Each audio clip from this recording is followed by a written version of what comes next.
तो आप सभी को नमस्ते प्रणाम। मैं आपका अपना ठाकुर प्रखर सिंह और रात के 10 बज चुके हैं और कहानी का जो सिलसिला है 2 दिनों बाद फिर से गाड़ी पटरी पे आ चुकी है। कई लोगों का सवाल था, कई लोग बेचारे कमेंट करके पूछ भी रहे थे कि क्या हो गया, आप कहानी क्यों नहीं सुना रहे, आपकी तबीयत तो ठीक है या फिर कोई अनहोनी तो नहीं हो गई।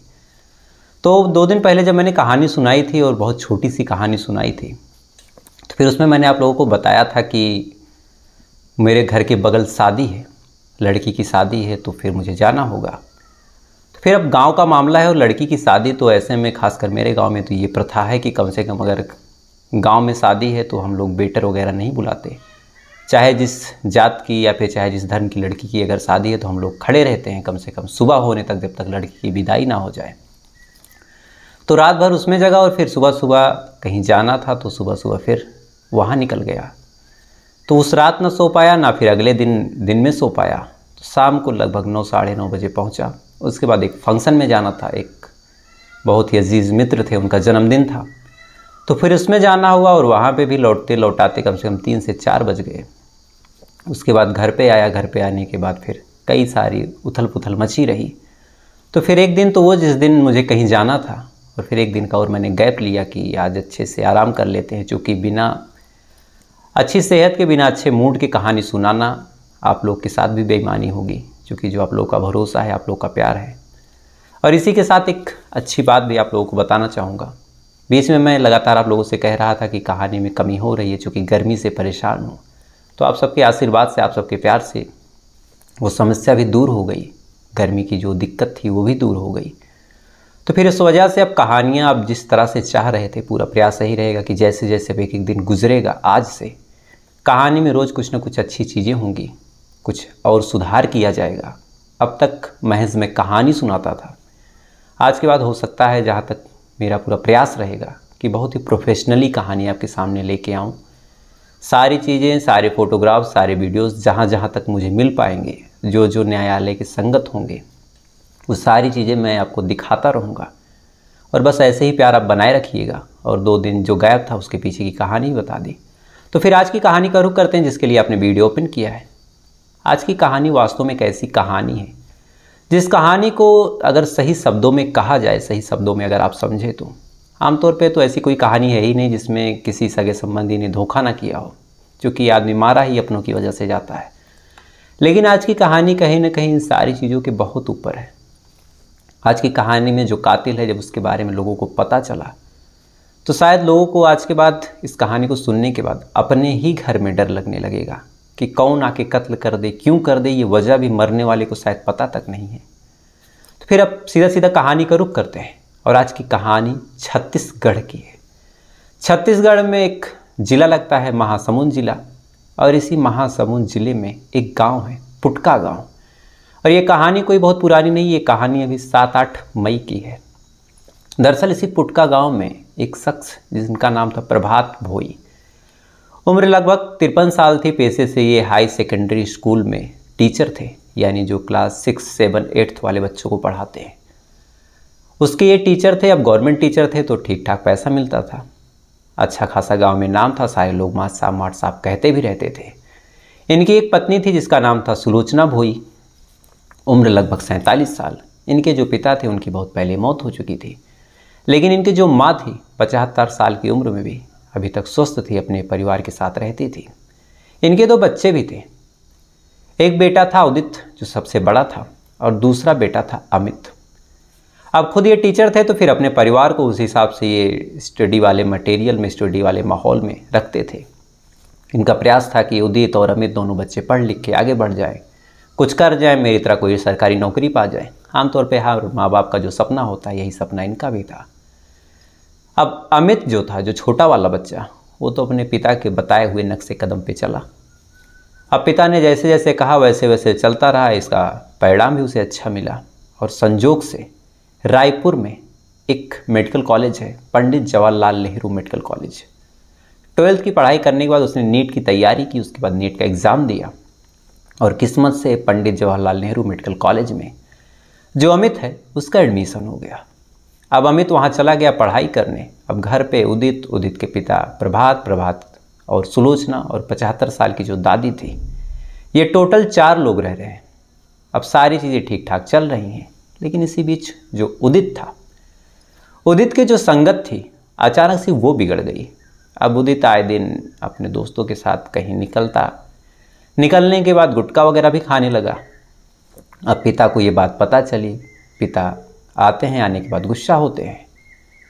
अब पिता जब ये बात जानते हैं, गुस्सा होते हैं, अपने बेटे को डांटते फटकारते हैं। तो बेटा फिर कहता है कि आज के बाद वो चीज़ें नहीं करूँगा। उसके बाद फिर से पिता से पैसे मांगता है, फिर से वही चीज़ें करने लगता है। अब प्रभात को जब फिर पता चलता तो प्रभात फिर गुस्सा होते। ये चीज़ें लगातार चलती रही। आए दिन वो अपने पिता से, कभी माँ से, कभी दादी से पॉकेट मनी लेता, उन पैसों से वो नशा करता, नशे में ही दिन भर डूबा रहता, कभी कहीं जाता, कहीं जुआ खेलता, कहीं कुछ और करता। अब इधर एक बेटा बेचारा अच्छी खासी पढ़ाई लिखाई कर रहा, घर वालों का नाम रोशन कर रहा। इधर एक लड़का ऐसा भी था जो घर वालों की इज्जत डुबो रहा था, कहीं शराब पी रहा, कहीं नशा कर रहा। अब ये चीज़ें जैसे जैसे वक्त के साथ बढ़ती रही, जो प्रभात थे अब उनका भी भरोसा अपने बड़े वाले बेटे से उठ गया। इस वजह से अब जब उदित पैसे वगैरह मांगता तो फिर पैसे देने से या फिर कोई और चीज़ देने से अब पिता भी धीरे धीरे कटने लगे। उदित अब कोई पैसे वगैरह मांगता, पॉकेट मनी मांगता, तो फिर प्रभात गुस्सा होकर कहते कि पैसे दूंगा तो तुम नशे करोगे, इसलिए अब अपना कमाओ खाओ, और इतने बड़े हो गए हो, लगभग तुम्हारी उम्र भी 26-27 साल हो गई, तो फिर अब पैसे वगैरह देने का कोई मतलब नहीं है, तुम अपना कमाओ, तुम अपना खाओ। ये चीज़ें चलती रही। धीरे धीरे उदित भी घर से पॉकेट मनी पाना बंद हो गया। अब इधर उधर करके जैसे तैसे अपना नशा वगैरह का जुगाड़ करता। धीरे धीरे चीज़ें वैसी चलती रही। और इसी बीच 7 या 8 मई साल 2023 को जो पिता थे प्रभात, वो बताते हैं उदित से कि मेरी कुछ तबीयत खराब है और तुम्हारी दादी की भी तबीयत खराब है। तो प्रभात और सुलोचना और जो दादी थी, ये तीनों लोग जा रहे हैं रायपुर, यानी उसी मेडिकल कॉलेज के पास अपनी दवा कराने। अब ये बात जब उदित सुनता है तो कहता है कि ठीक है आप जाइए। अब 7-8 तारीख को प्रभात, सुलोचना और वो दादी तीनों लोग निकल गए। निकलने के बाद 7 तारीख बीत गई, 8 तारीख बीत गई, देखते ही देखते 9 और 10 भी बीत गया। और प्रभात हो या सुलोचना हो और जो दादी थी, अब इन तीनों का कुछ नामो निशान नहीं।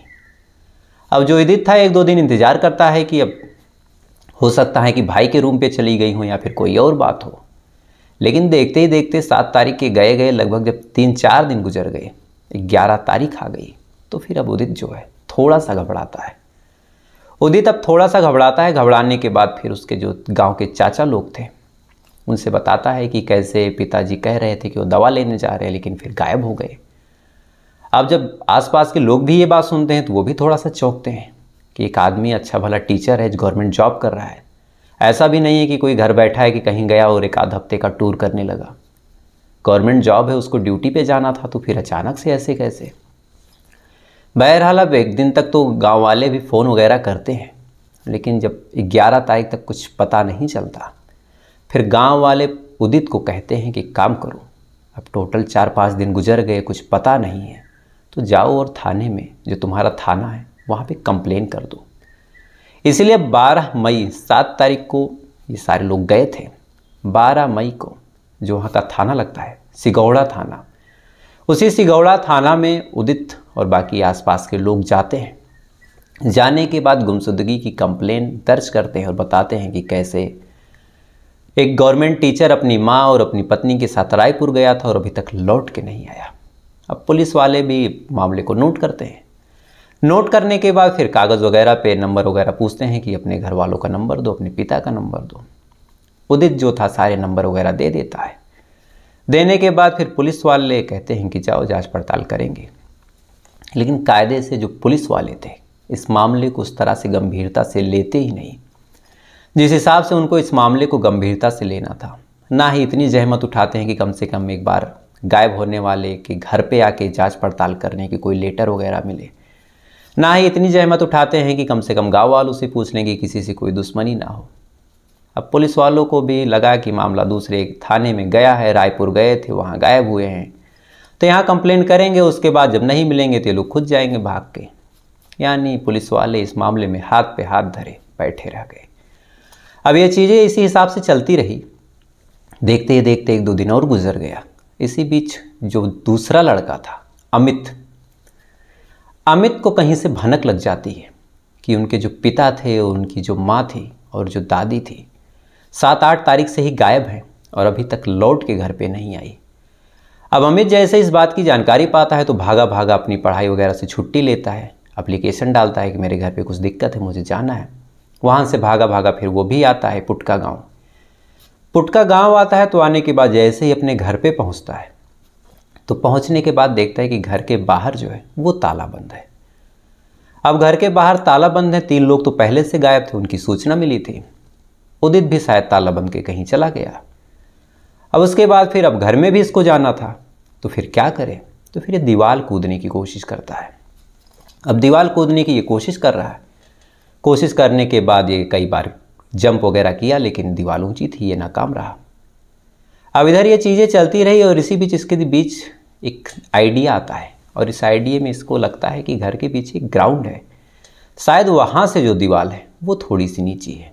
तो घर पे जहाँ हम लोग खेती वगैरह करते थे उसके पीछे से अगर हम लोग जाएंगे, यानी जो अमित है वो जाएगा और वहाँ से जंप करेगा तो हो सकता है कि वहाँ से घर के अंदर एंट्री ले ले।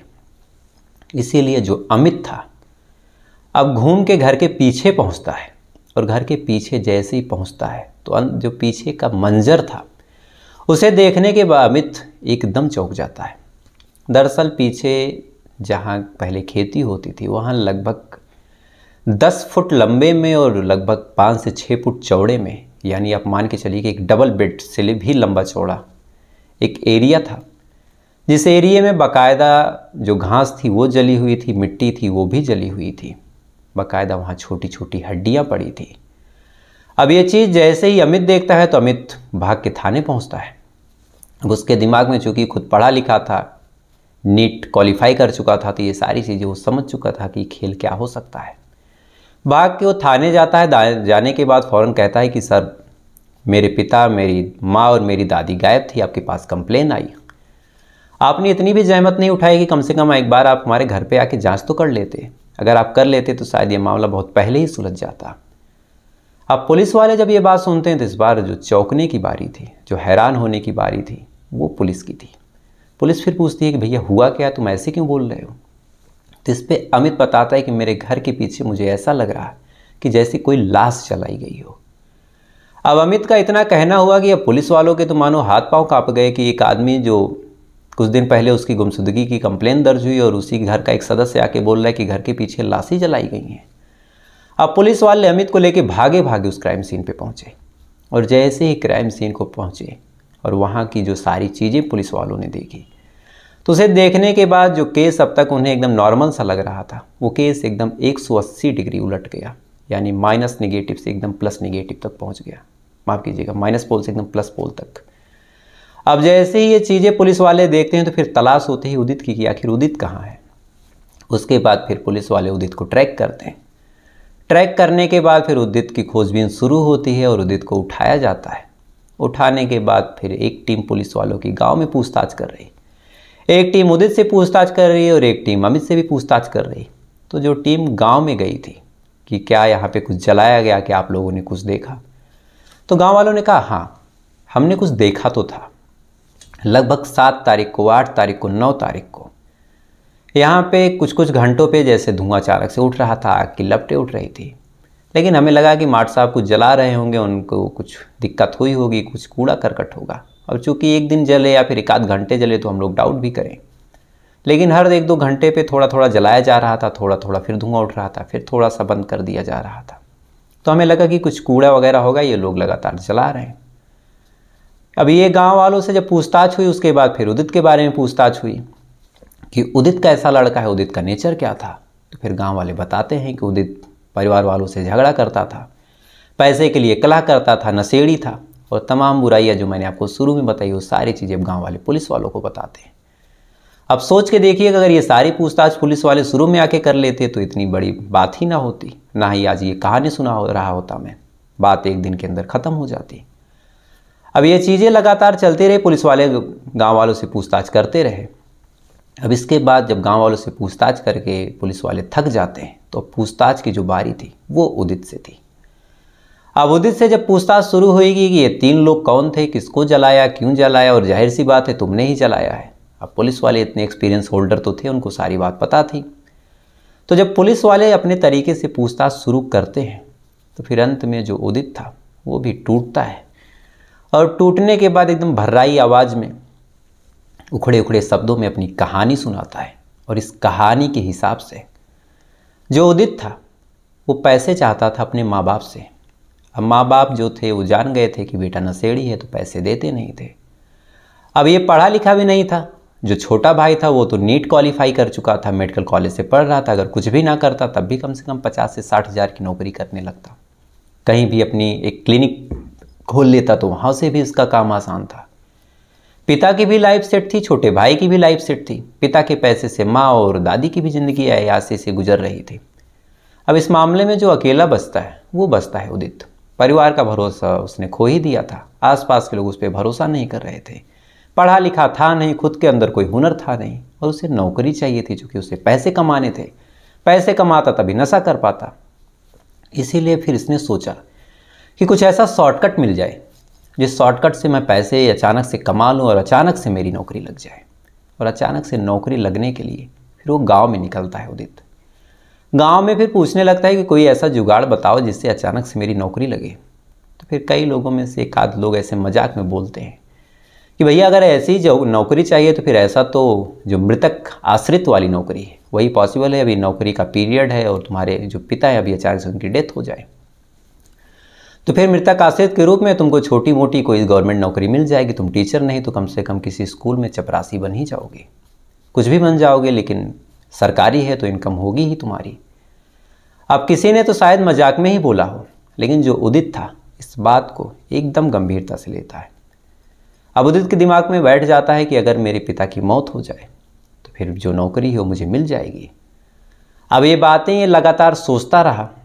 अब पिता से जब ये पैसे मांगता तो पिता मना करते। ये चीज़ें भी चलती रही और इसी बीच 7 मई साल 2023 को उदित अपने पिता से पैसे मांगता है। पिता मना करते हैं। फिर पिता में और उदित में झगड़ा होता है और यहीं से जो बात इसने बहुत पहले कहीं सुनी थी मृतक आश्रित के बारे में, वहीं से फिर इसके दिमाग में आता है कि अब अगर पिता मर जाए तो रोज़ रोज़ की पैसे की चिक चिक, रोज़ रोज़ की बहस, रोज़ रोज़ का जो झगड़ा है वो ख़त्म हो जाएगा। सारा काम आसान, नौकरी मेरे जेब में, न कोई रोकने वाला न कोई टोकने वाला, यानी एक तीर से कई शिकार।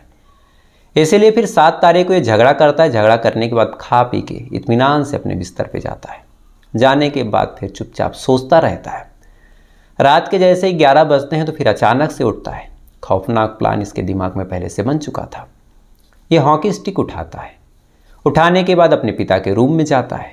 जाने के बाद ताबड़तोड़ वार अपने पिता के सर पे करता है। अब 1-2 हॉकी के वार करता है तो पिता के मुंह से भी बेचारे की चीख निकलती है। दर्द से तड़पते हैं वो। अब जैसे चीख निकलती है तो माँ की भी नींद खुलती है। अब माँ भी ये चीज़ देखती है तो एकदम हक्का बक्का कि बेटा ये क्या कर रहा। अब माँ जब तक कुछ रोकने को करे, सोचने समझाने या फिर मान मनोबल बीच बचाव करने की कोशिश करे, इसने अपनी माँ पे भी हमला कर दिया। अब माँ और पिता को ये लगातार हॉकी से पीट रहा है। माँ और पिता तड़प रहे हैं। अब जो बूढ़ी दादी बेचारी थी वो भी आवाज़ सुन के जगती हैं कि क्या हुआ क्या हुआ। अब दादी भी भागी भागी आती हैं और जैसे ही आती हैं तो आने के बाद ये दादी के ऊपर भी हमला करता है। अब ये तीनों लोगों को बारी बारी से तब तक पीटता है, घंटों तक, जब तक पिता प्रभात भोई, माँ सुलोचना और जो 75 साल की बेचारी बुजुर्ग महिला थी, इन तीनों की मौत नहीं हो गई। अब तीनों को ये पीट पीट के मार चुका था। लेकिन अब यहीं से कवायद शुरू होती है कि लाश को आखिर कैसे ठिकाने लगाएं। अब लाश को ठिकाने लगाने के लिए भी ये फिर प्लान बनाता है। प्लान बनाने के साथ सबसे पहले तीनों लाशों को वॉशरूम में छुपाता है ताकि जो खून वगैरह है नाली के रास्ते बह जाए। एक रात इंतज़ार करता है।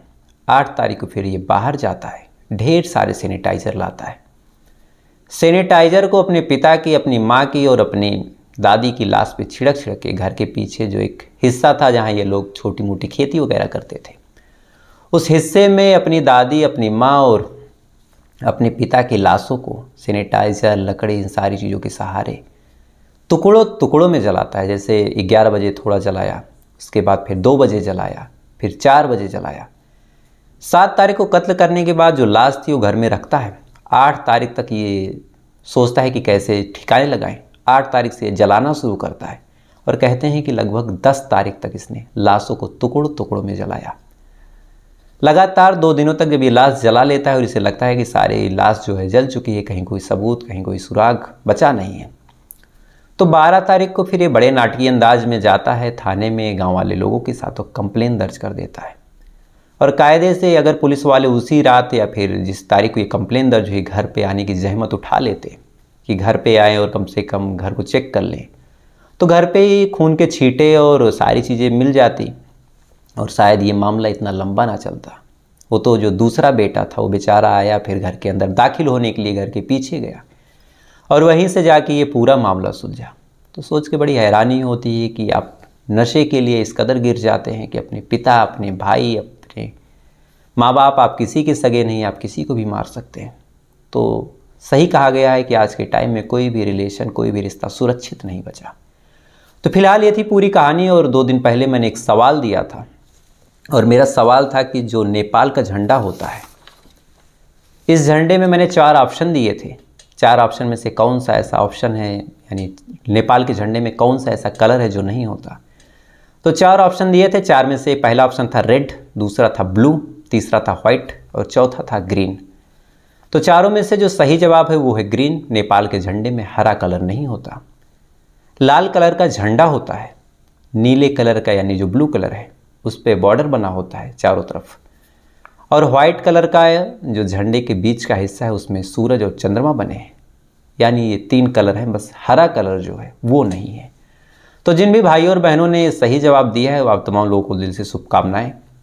अब चूंकि वो वीडियो लगभग 2 दिन पुराना हो गया और पुरानी वीडियो पे भी लगातार कमेंट्स आते रहते हैं, तो कमेंट को फ़िल्टर करना बड़ा मुश्किल टास्क था, तो शायद मैं कर नहीं पा रहा था। तो मैंने कहा कि आधे लोगों का नाम लूँ, आधे लोगों का ना लूँ, तो वो बेईमानी होगी। इसीलिए फिर आज मैंने किसी का नाम नहीं लिया और जिन लोगों ने सही जवाब दिया उन लोगों को दिल से शुभकामनाएं और माफ़ी भी चाहता हूँ कि आपका नाम नहीं ले पाया। अब आते हैं आज के सवाल पे, और आज का सवाल शायद आप लोगों में से कई लोगों को पता भी हो। ये सवाल इसरो से भी जुड़ा हुआ है, ये सवाल 15 अगस्त से भी जुड़ा हुआ है। दरअसल 15 अगस्त साल 2022 को एक सैटेलाइट, एक यानी एक उपग्रह जिसका नाम था आज़ादी सेट, ये इसरो ने लॉन्च किया था आज़ादी के अमृत महोत्सव के रूप में। तो इस सैटेलाइट को लॉन्च करने में लगभग 100 अलग अलग कॉलेजेस की कुछ लड़कियां आई थी, जिनका योगदान इस सैटेलाइट को बनाने में भी था और लॉन्चिंग में भी था। तो लड़कियों की संख्या कितनी थी, अगर आपको इसके बारे में कुछ पता हो या फिर इस मामले में कुछ पता हो तो कमेंट करके बताइएगा। 4 ऑप्शन आपको दे रहा हूँ। पहला ऑप्शन है 500, दूसरा है 750, तीसरा है 1000 और चौथा है 1200। तो इन चारों ऑप्शन में से कोई एक ऑप्शन सही है कि इतनी लड़कियां आई थी इस आज़ादी के अमृत महोत्सव में, इसरो के उस आज़ादी सेट उपग्रह को लॉन्च करने में। तो अगर आपको सही ऑप्शन पता हो तो कमेंट करके बताइएगा, और इस कहानी के बारे में आपकी क्या राय है ये भी बताइएगा। साथ ही जैसे मैंने शुरू में कहा कि अब धीरे धीरे कहानियाँ और उन सारी चीज़ों में इम्प्रूवमेंट होगी, वही घिसी पिटी लीक पे अब नहीं चलूँगा। तो बस आप लोग का प्यार और आप लोग का साथ चाहिए। जितना दिया आप लोगों ने बहुत दिया है, हद से ज़्यादा दे दिया है। बस इस प्यार को और इस आपके भरोसे को संभाल के रखो, शायद वही मेरे लिए बहुत बड़ी बात होगी। तो फिलहाल ये थी पूरी कहानी। अब आपसे कल फिर मुलाकात होगी किसी दूसरी कहानी के साथ। अब तक अच्छे रहिएगा, खुश रहिएगा, अपना ख्याल रखिएगा, अपने देश का ख्याल रखिएगा। जय हिंद, वंदे।